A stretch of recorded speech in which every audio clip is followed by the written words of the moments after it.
Hello tout le monde. Alors je vous invite vraiment à regarder cette vidéo dans toute sa longueur jusqu'au bout. Mon but premier, c'est de diffuser vraiment des infos que j'ai connues, découvertes dans cette vidéo grâce à un conducteur cheminot qui intervient sur le plateau.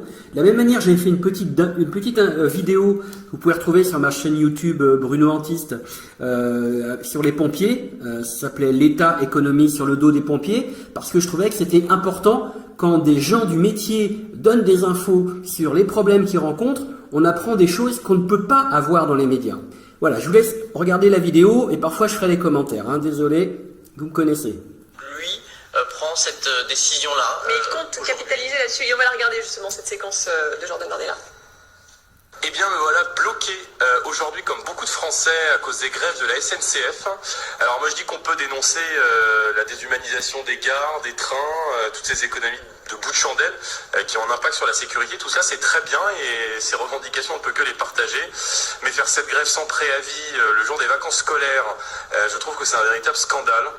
Voilà donc l'opposition également qui monte au front. On accueille sur ce plateau Mathieu Bolreda, secrétaire général CGT des cheminots de Versailles. Merci beaucoup d'avoir accepté notre invitation. Alors je voulais qu'on écoute Guillaume Pépi pour commencer.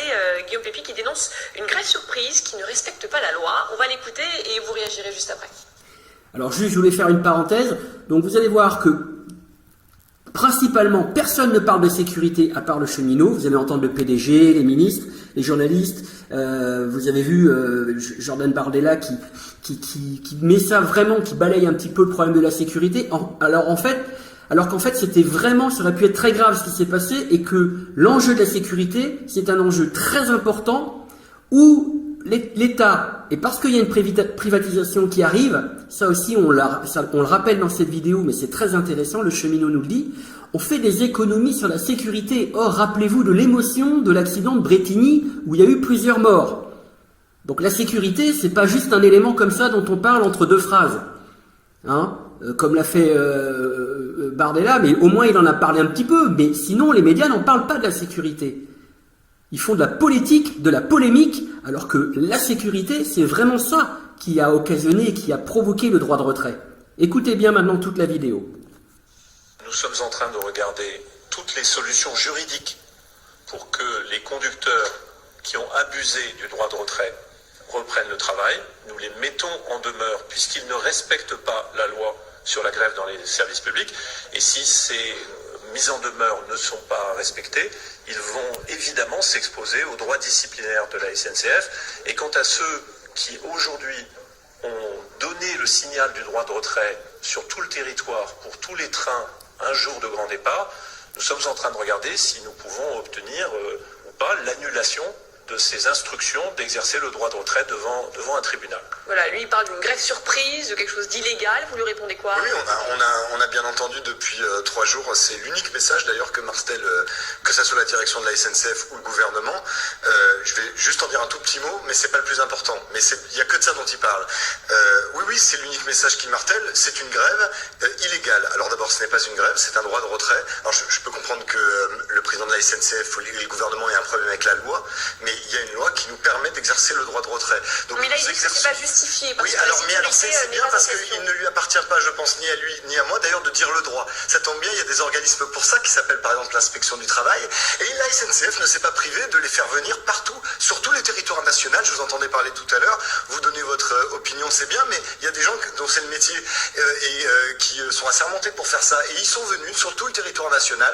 Ils sont allés en Champagne-Ardenne, à Strasbourg, à Lille, à Avignon, à Clermont-Ferrand encore hier, et ils ont tous dit exactement la même chose. C'est-à-dire que les droits de retrait, les droits d'alerte exprimés par les représentants du personnel élu et les droits de retrait exercés par les cheminots en question, en l'espèce partout sur le territoire national, étaient légaux et légitimes. Donc, si vous voulez, à un moment donné, ce genre de débat théologique, c'est pour amuser la galerie, c'est des écrans de fumée pour pas parler du vrai problème. Le vrai problème, c'est qu'il y a eu un accident très grave, en fait, cette semaine.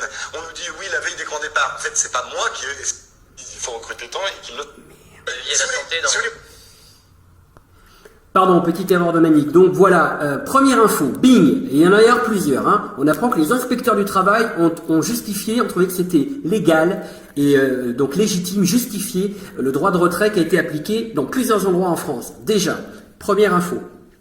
Ensuite, Il est arrivé mercredi. Oui, alors, mais mercredi, alors, c'est intéressant parce que d'ailleurs, nous, par exemple, on ne l'a appris que très très tardivement. Et d'ailleurs, c'est intéressant dans l'outil du Randall, vos collègues, vos confrères d'autres chaînes. donc l'outil du Randall, c'est, on va dire, l'outil interne de la SNCF. Hein. Ont montré dans l'outil de communication nationale de la SNCF, il a été donné des instructions de surtout ne pas en parler ailleurs sur le territoire national de cette. Bing, deuxième info, on apprend en interne que la SNCF, mercredi, suite à l'accident, a demandé à ce qu'on ne parle pas de cette information dans le reste de la France. Notamment aux cheminots. Donc c'est très intéressant. Donc oui, l'information a mis du temps à arriver. Le droit de retrait a commencé en Champagne-Ardenne, il s'est étendu dans toute la région Grand Est. Après, dans le sud, il est arrivé en région parisienne plus tardivement. Nous, quand on a été alertés, si vous voulez, du fait que quand il y a un accident de ce type-là et qui met HS, l'élément de sécurité qu'on nous avait vendu en nous disant on peut supprimer le contrôleur, il n'y a pas de souci avec cet élément de sécurité, et bien quand il est HS, on se retrouve finalement avec un danger, et bien forcément, nous, légitimement, moi je suis conducteur de train, hein, je suis pas seulement secrétaire d'un syndicat local, je suis conducteur de train, je travaille, je suis pas... Et c'est quelque chose qui vous inquiète? J'étais en droit de retrait aujourd'hui. Un danger grave et imminent pour la vie et la santé. Moi, mon travail, en fait, c'est pas de faire du point de croix, c'est de conduire des gens, et pas 70, d'ailleurs, comme le train qui a été... Moi, quand je conduis le RERC en heure de pointe, il y en a 2000. Donc moi, mon travail, c'est en fait qu'ils arrivent d'un point A à un point B en toute sécurité. Et puis pas mourir aussi, si c'est possible. Et puis, je suis... je suis seul tous les jours. J'ai un outil EAS, équipement agent seul. En Angleterre, j'entendais monsieur qui parlait, ça s'appelle le DOO, D-O-O. C'est la même... Donc je répète parce qu'il parle vite, l'équipement s'appelle EAS, équipement agent seul, ou le DOO, D-O-O. En Angleterre aussi comme ça qu'il s'appelle. Et les syndicats en Angleterre font des grèves toute l'année pour lutter contre la mise en place du DOO. Mais là, c'est pas une grève, c'est un droit de retrait, si vous voulez. C'est de dire, je pense, au vu des événements, voilà, au vu des événements et en attente des enquêtes, ce n'est pas sécuritaire de conduire dans ces conditions. Donc, c'est ce que j'exprime moi aujourd'hui. Moi, j'aimerais qu'on me réponde là-dessus. Si vous voulez, j'aimerais que la direction de la SNCF me parle de ça et pas me menace, parce qu'elle fait que me menacer depuis 2 jours. J'ai une question. Voilà, et regardez, donc une communicante, hein, c'est elle qui a présenté les résultats du grand débat de Macron, hein, Émilie Zapolsky. Ils s'en foutent, ils reviennent systématiquement sur des polémiques politiciennes. J'ai une question pas pour le conducteur mais pour le syndicaliste. Vous avez aujourd'hui utilisé le droit de retrait, si c'est bien le cas, pour des questions de sécurité.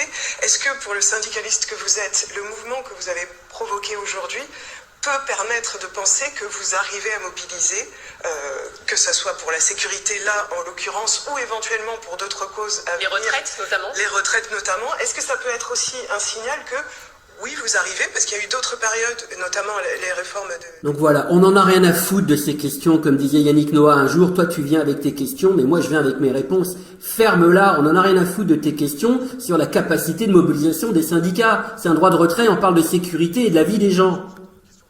Mélanger les genres. Là, il est question non pas de la retraite, mais du droit de retrait. Alors ça ressemble, mais c'est pas la même chose. Non, de faire de mesurer. Non, mais c'est voilà. votre analyse. Moi aujourd'hui, c'est une question. Non, mais j'entends. C'est votre question, c'est vos analyses. Et je les ai entendues tout à l'heure aussi. Moi, c'est pas comme ça que je le vis personnellement. D'accord. Moi, je suis conducteur de train, syndicaliste effectivement, mais je suis conducteur de train et je me rends compte qu'aujourd'hui, il y a un danger. Ça fait des années qu'on le dénonce.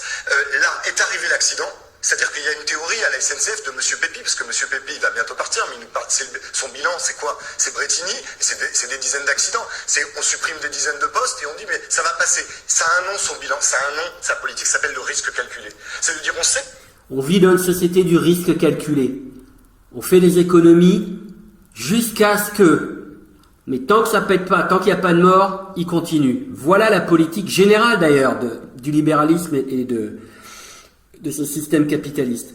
On prend un risque, nous on fait un calcul et on se dit l'accident c'est pas du tout sûr qu'il arrive. Et bien quand il arrive, il y a un problème. Excusez-nous d'avoir cette émotion et excusez-nous de dire attendez là il y a danger. Moi mon métier c'est d'assurer la sécurité personnelle. Alors je déplore juste, je termine juste là-dessus, mais je déplore juste que depuis 2 jours la direction et le gouvernement ne me parlent pas de ce conducteur qui tellement est un héros parce que blessé il a voulu assurer la sécurité. On va peut-être quand même écouter Guillaume Pépi. Les 5 blessés et des 2 femmes enceintes qui sont hospitalisées. Voilà. Alors, Guillaume Pépi... Troisième info, on ne savait même pas qu'il y avait des femmes enceintes blessées et hospitalisées. Les médias et les journalistes ne font absolument pas leur travail d'information. Ils sont là dans un autre but, démonter l'opinion publique contre les cheminots, c'est tout. Mais les femmes enceintes, ils s'en battent les couilles, pardonnez-moi. Quand même, et après on vous écoutera Eric, mais Guillaume Pépi qui a quand même fait plusieurs propositions. On va l'écouter, Guillaume Pépi, parce qu'il y a quand même eu des discussions avec les syndicats, on l'écoute. J'ai voulu hier aller à l'écoute des grévistes. Nous avons eu 11 réunions dans chacune des régions de France. Nous avons eu 2 réunions nationales, la dernière a duré jusqu'à minuit. Nous avons fait des propositions concrètes, 3 propositions concrètes sur la sécurité, sur les moyens et sur le matériel ferroviaire. Malheureusement, ces propositions n'ont pas été saisies par les organisations syndicales pour sortir de ce mouvement de grève. Je le regrette parce que ce sont des propositions qui répondaient aux inquiétudes dont on nous a parlé toute la journée d'hier. Voilà, 3 propositions. On va peut-être refaire le point, renforcer le dispositif d'alerte et de sécurité des trains, passer au crible l'ensemble des mesures de sécurité et accélérer le recrutement en 2019. Voilà, ils ont fait une infographerie, ils ont fait un tableau, ils ont été interviewés Pépi, il a fini à minuit. Mais putain, les femmes enceintes, on nous en parle pas. Par contre, la communication de la SNCF, du PDG, qui va partir une fois qu'il aura bien préparé la privatisation, c'est incroyable. La seule info qui les intéresse, regardez, c'est ça, c'est affolant. Donc voilà, lui, Guillaume Pépi, il dit, si, on a tenté de trouver des solutions, pour vous, c'est pas suffisant? Oui, des solutions à coût zéro, c'est éternellement ce qu'ils nous proposent généralement. Oui, ben les recrutements ils sont déjà prévus et budgétisés. Il dit accélérer, c'est-à-dire en fait qu'ils aient lieu. Ceux qui étaient prévus et budgétisés. Bon, ouais. Et oui, c'est bien qu'ils respectent leurs paroles. C'est-à-dire ils disent il faut recruter tant et qu'ils le fassent. Ce serait peut-être pas mal. Je pense qu'il faudrait qu'ils en recrutent plus. Moi, ce que je me rends compte aujourd'hui, un truc très simple. On a supprimé des centaines, des milliers de contrôleurs en fait dans toute la France. C'est-à-dire, et on a dit on va mettre cet équipement agent seul, cet EAS. On a supprimé des centaines de personnels. Pourquoi? Pour économiser. C'est pour faire plus de marge. C'est une évidence, ça, faire fondre le beurre. Je veux dire, on supprime des postes, c'est pour faire plus de marge. Par contre, on prend bien l'argent public. Hein. C'est une entreprise qui est très gourmande en argent public. Elle prend l'argent des autorités organisatrices, elle prend l'argent de Madame Pécresse, enfin l'argent des Franciliens, elle prend l'argent dans les TER, mais par contre, elle supprime les contrôleurs. D'accord? Je suis pas sûr que les Navigo aient baissé ou que les prix des abonnements aient baissé. Elle supprime les contrôleurs, donc elle fait de la marge. Elle prend le même argent, même encore plus, et elle supprime du personnel, elle fait de la marge. Et elle fait reposer sur les épaules des conducteurs, c'est ça notre problème aujourd'hui, moi je le dis en tant que professionnel du métier. Aujourd'hui, on a des guichets fermés, on a des gares vidées, on a des trains vidés, il n'y a plus de contrôleurs. On a les dépôts où il n'y a plus personne. Les responsabilités de la sécurité ferroviaire, de l'accueil commercial, des transbordements des usagers quand on est arrêté en plein milieu, tout ça maintenant repose sur nos épaules à un moment donné. Ce n'est pas possible. On parle un peu tout. Lorsqu'on parle de sécurité, moi j'entends bien, et là je pense qu'on est tous usagers des trains, et la sécurité, ça doit, si ça ne l'est pas, ça devrait être une priorité absolue. Je pense que ça fait pas débat. Ça. En revanche, moi je suis pas spécialiste, vous l'avez compris, des questions de SNCF et de sécurité non plus. Mais... Donc lui tout à l'heure il parlait que la sécurité c'était un prétexte patati patata. Et maintenant il nous dit je suis pas spécialiste. Bah ouais, mais comme je dis à chaque fois, pourquoi tu viens et puis ferme ta gueule si t'es pas spécialiste. C'est incroyable. Donc il zappe encore la sécurité, il va revenir sur de la polémique. J'ai parlé cet après-midi, je me suis renseigné histoire de pas l'air trop bête en venant ici, et ça va. Vous liez la question de la sécurité à la présence d'un contrôleur dans le train. On a du mal à saisir en quoi la présence d'un contrôleur dans le train, tant mieux, parce que c'est mieux qu'il y ait du personnel pour nous quand on est usager, avec qui on peut discuter, échanger, c'est mieux. Mais... Donc pour lui, un contrôleur, c'est quelqu'un avec qui il peut discuter et échanger. Vous voyez le mec comme il est loin du métier, de la réalité de la vie. Hein. En quoi est-ce que la sécurité serait garantie? Et pour aller, j'ai eu une discussion, donc ce que je disais en venant ici, avec un spécialiste qui me disait les questions de sécurité sont majeures, mais sont du domaine technique. C'est quelque chose, c'est des questions très compliquées, c'est technique, mais ça n'est pas parce qu'il va y avoir un contrôleur dans le train supplémentaire que les questions de sécurité, que nous usagers, on sera en pleine tranquillité. Ce que je veux dire pour arriver à ma question, c'est est-ce que vous ne profitez pas, encore une fois, de cette... Et c'est de bonne guerre, moi, c'est une stratégie, et c'est une stratégie qui est respectable aussi, de cette question-là, pour mettre sur la table, ce que vous mettez d'ailleurs, c'est que la suffisance de personnel, etc., mais que le sujet qui vous préoccupe, c'est moins la question immédiate de la sécurité, c'est plutôt un alibi, entre guillemets, ou un outil pour mettre sur la table un vrai conflit d'autres sujets avec la direction. Auquel cas, dites-le plus clairement. Non, mais Donc très bonne question. Avec des arrière-pensées de merde, il va lui donner une très bonne réponse. Écoutez bien, c'est important de savoir à quoi sert, pourquoi il faut être au moins 2 dans un train. Vous répondre très clairement, après vous n'êtes pas obligé de me croire, c'est pas le problème. Sur votre première question, c'est pas seulement technique la sécurité ferroviaire, voilà. La sécurité ferroviaire repose aussi sur des procédures, donc des hommes. On est une entreprise de service, donc une entreprise de service, sa richesse c'est l'homme, il n'est de richesse que l'homme.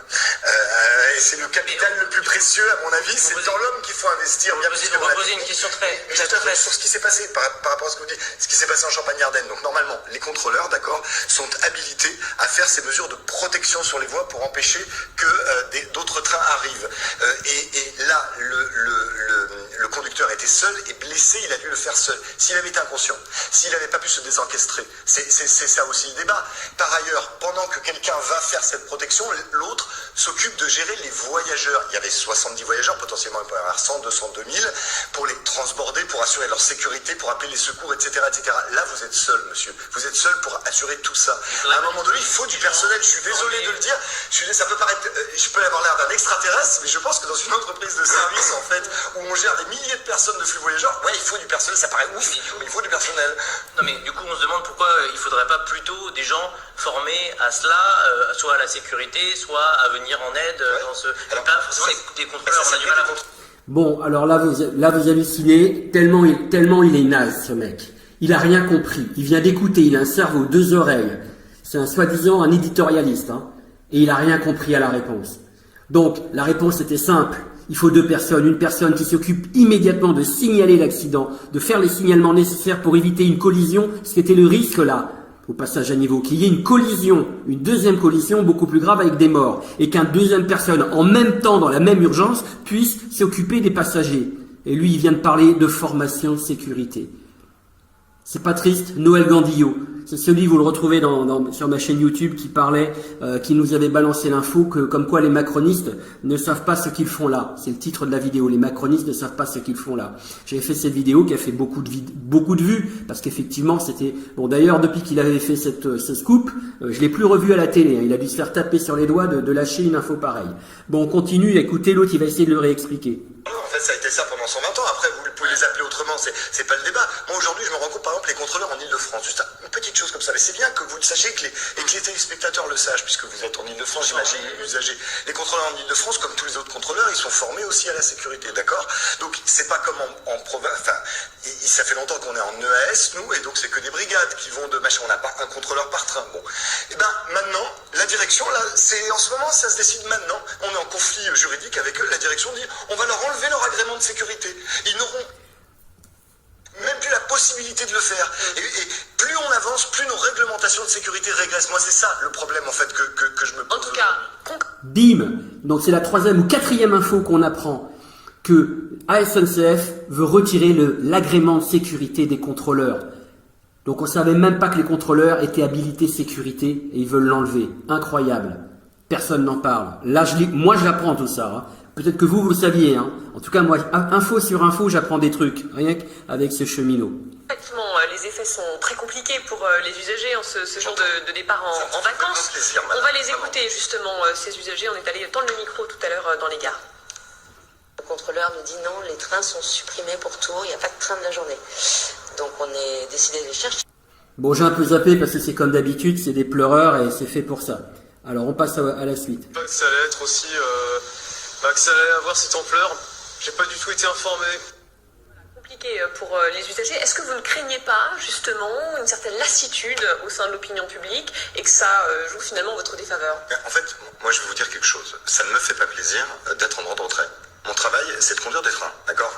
Là, moi, je vais en service, je ne conduis pas les trains. D'ailleurs, je reste en service.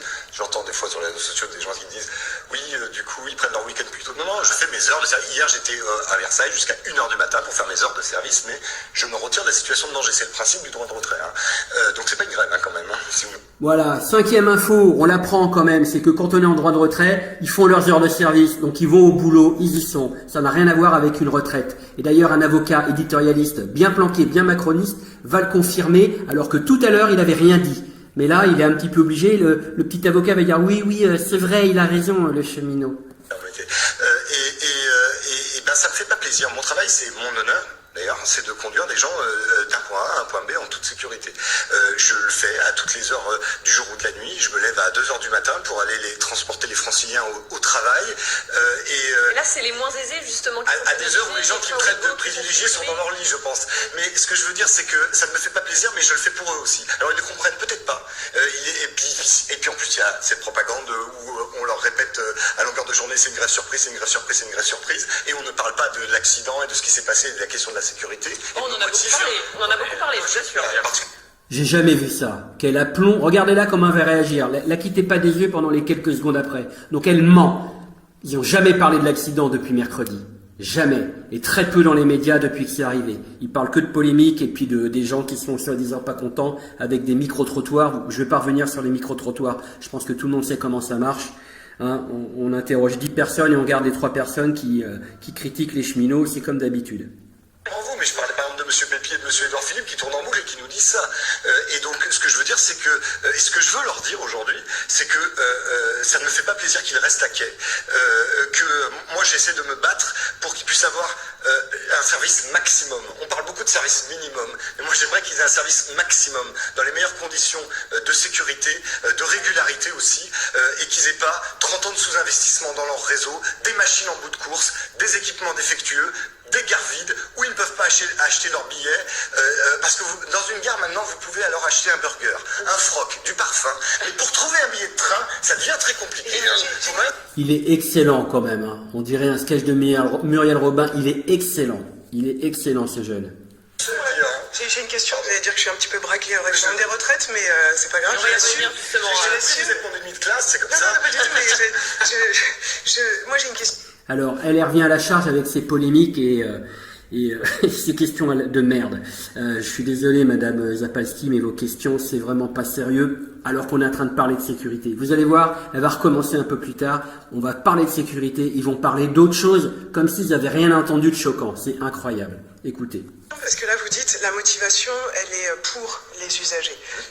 Le 5 décembre, il y a une grève qui est prévue, qui n'est pas forcément dans le même sens, puisque là, c'est plutôt pour défendre vos droits. Est-ce que vous y allez aussi, j'allais pas dire gaiement, mais en tout cas aussi léger, en se disant, bah, c'est une bonne cause, on va embêter les usagers. Cette fois-ci, la motivation est peut-être plus difficile à expliquer. Comment vous vous situez vis-à-vis de ça? Alors qu'on soit bien d'accord, ça n'a absolument rien à voir avec ce qui se passe. Mais le fait que dans un mois, il y a un programme. Le 5 décembre, il y a un appel. Le 5 décembre, il y aura les raffineurs de Total en grève, les agents de la RATP en grève, la fonction publique en grève, le commerce en grève. Non, c'est pour défendre l'ensemble de notre régime de retraite par répartition contre le projet de retraite par points de M. Macron. Un peu quand même celui des cheminots en particulier. Il y a 42 régimes, on les défend tous, mais celui qui est le plus attaqué, d'ailleurs, c'est le régime général. Vous n'êtes pas descendu quand les avocats étaient dans la rue, par exemple. Donc voilà, ils sont toujours là pour essayer de dissocier les cheminots du reste des salariés de France. Il a beau le répéter, on a beau leur dire « Ah oui, mais c'est quand même pour défendre vos droits à vous quand même un petit peu ». Ils veulent